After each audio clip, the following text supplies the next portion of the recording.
Daring and unapologetic, Cate Blanchett's show-stopping fashion moments at the Venice Film Festival. Cate Blanchett, the undisputed queen of red carpet fashion, once again proved why she's in a class of her own at the Venice Film Festival. Joining her co-star Vicky Krieps for the father, mother, sister, brother photocall and premiere, Cate dazzled with two distinct looks that showcased her fearless approach to style. Photocall. A polished rebel in leather and lace.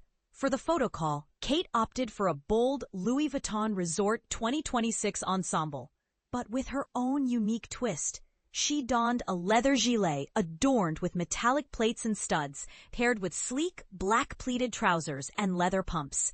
This pared-down version of the runway look, which originally featured paisley trousers and a blouse, was a masterclass in modern elegance. Cate's edit transformed the outfit into a polished rebel statement, perfectly embodying her edgy yet refined style. Premiere. A darkly romantic tale unfolds. At the premiere, Cate took her fashion game to new heights with a Maison Margiela Artisanal 2025 creation that left jaws dropping. She wore a black top with frayed edges, complemented by a skirt featuring a collage of nature morte paintings. The pièce de résistance? An appliqué of wings crafted from the same fabric, adding an eerie yet mesmerizing touch. This avant-garde look was a bold departure from traditional red carpet glamour, inviting viewers to ponder its deeper meanings.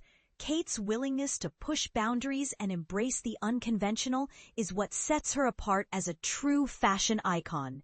Cate's choice of footwear, black Maison Margiela leather Tabi Claw boots on Perspex wedges, added the perfect finishing touch to her ensemble.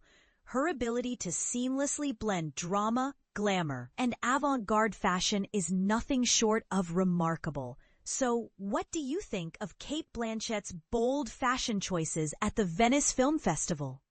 Love it or leave it? Let us know your thoughts in the comments section below. FTC disclaimer. Please note that some of the links included in this article are affiliate links, which means that I may receive a commission if you make a purchase after clicking through. However, this does not influence my reviews or recommendations.